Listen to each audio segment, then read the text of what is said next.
Esse daqui é o Tiger Woods, o maior golfista de todos os tempos. Desde criancinha, com um taco de golfe na mão. Jogou muito golfe durante toda a vida. Muito jovem, já ganhou seus primeiros majors. E com isso, ele se tornou uma das maiores referências do que a gente acredita ser uma das maiores verdades da vida. Quanto mais cedo você se especializar, melhor vai ser pra você. Mas será que isso é verdade? Esse daqui é o Roger Federer. Para alguns, o maior tenista de todos os tempos. Até os 15 anos de idade, ele já tinha passado por futebol, tênis de mesa, rugby, vários esportes. Só aos 16 anos de idade, ele realmente conseguiu se convencer de que o que ele queria ser era tenista. Todos esses esportes que ele vivenciou acabaram ajudando muito ele a se desenvolver muito mais rápido. As pessoas, elas têm uma falácia muito grande de acreditar que ser o Tiger Woods é o caminho único e correto. Só que a bem da verdade é que muitas vezes a gente não valoriza caminhos como, por exemplo, do Roger Federer. Ser um ultra especialista tem seus valores, mas ser um generalista, aquele que conhece vários esportes, aquele que conhece várias áreas de conhecimento, também tem muitas vantagens. Existem diversos caminhos, e aqui nesse vídeo eu quero te mostrar por que ser generalista pode ser um caminho muito mais fácil do que ser um especialista, e ninguém sabe. Isso vai te levar a uma excelência, principalmente acadêmica, que outras pessoas nem imaginam que pode te levar. E se você não me conhece, meu nome é Pedro Nakamura, sou especialista em ciência da aprendizagem e trabalho há mais de 20 anos com educação. Se você quer saber como se aprende mais e melhor, por que os generalistas podem ganhar dos especialistas, se inscreve nesse canal, ativa as notificações, curte esse vídeo, eu vou te ensinar tudo que eu sei sobre a ciência da aprendizagem. No livro Outliers, do Malcolm Gladwell, esse conceito da ultra especialização acabou vindo muito à tona. Só que existem alguns campos da aprendizagem, do conhecimento, que a gente fala que são ambientes agradáveis. São ambientes onde a correção ela é óbvia, onde as coisas que acontecem ela tem feedback automático. E tendo feedback automático, você sabe o que você fez certo e o que você fez de errado para aquilo que você deseja como objetivo. Como, por exemplo, se você vai jogar xadrez. No xadrez, que você tem um ambiente agradável, ele acontece porque se você faz um movimento errado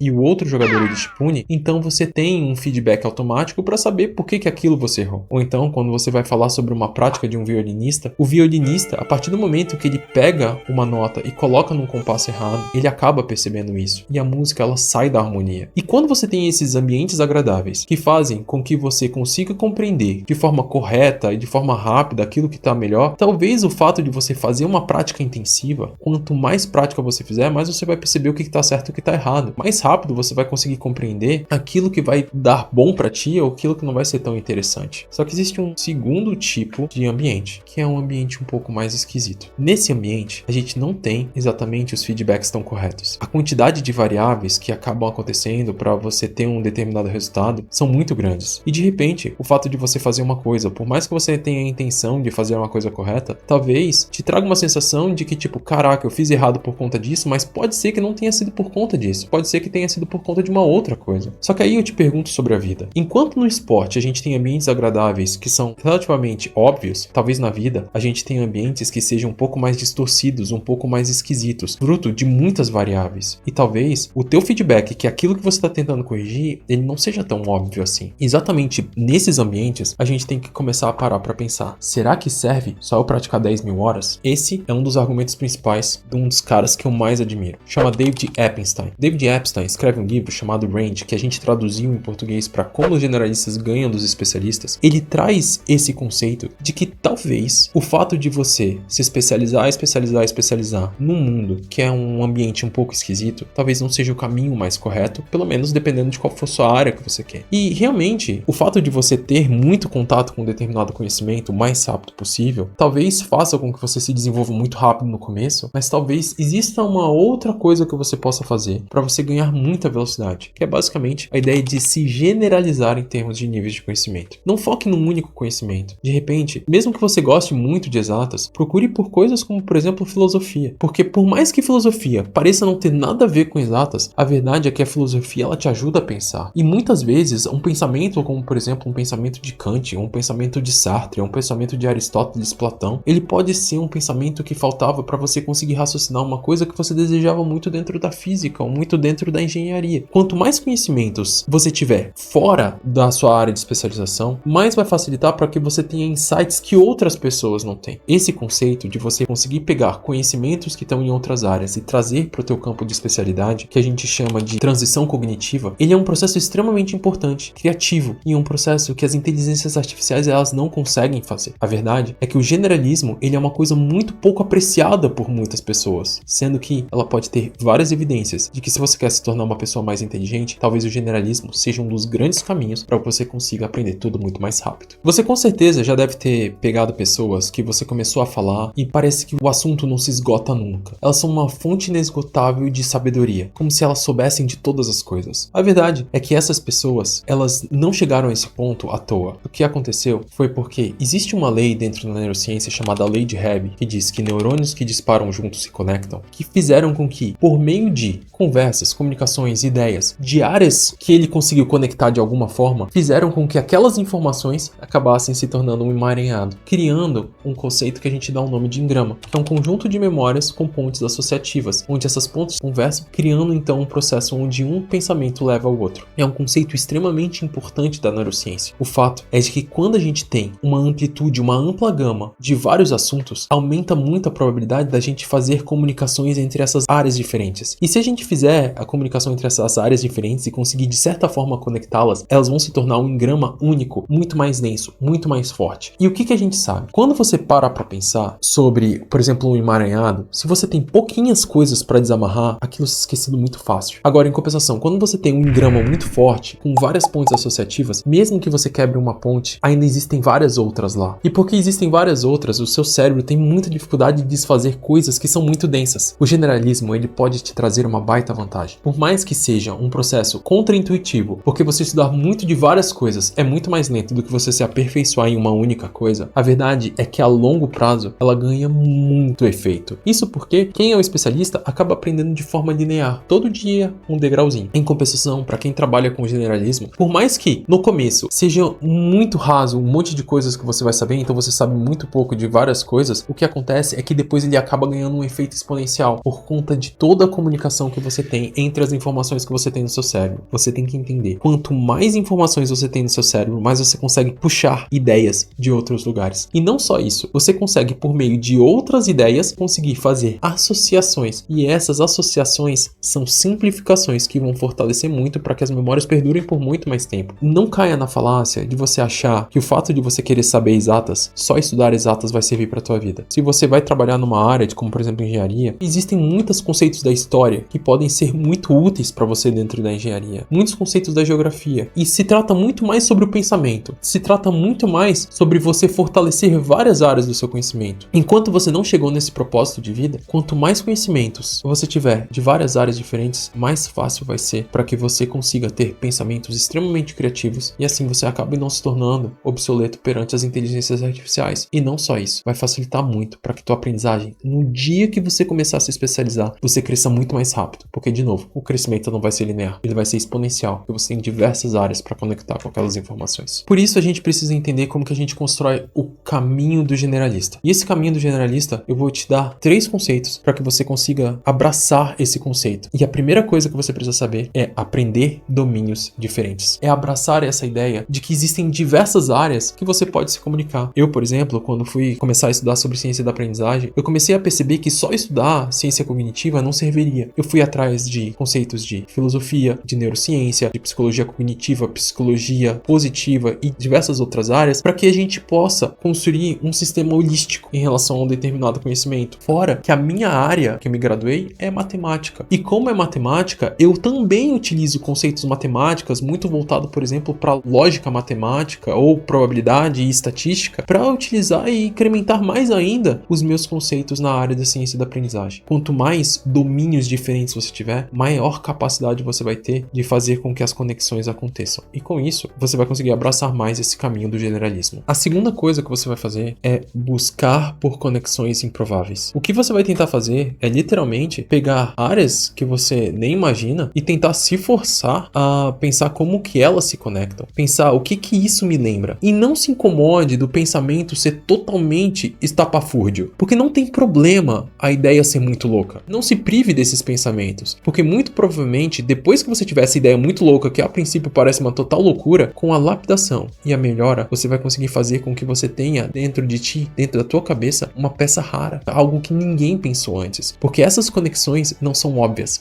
Outras pessoas não vão ter pensado naquilo. E a última coisa, pratique o pensamento analógico. Se pergunte o tempo todo, o que isso me lembra? Crie associações. Tente criar formas de você explicar aquela informação utilizando uma outra área do teu conhecimento. Você não vai acreditar o bem que vai te fazer. Você vai acabar aprendendo tudo muito mais rápido, no momento certo. Assim que você abraçar a ideia de que você saber várias coisas de diversas áreas vai te diferenciar tanto quanto as 10 mil horas de Gladwell. Se você gosta de conteúdos como esse, se inscreve nesse canal, ativa as notificações, curte esse vídeo que eu vou te ensinar tudo que eu sei sobre a ciência da aprendizagem.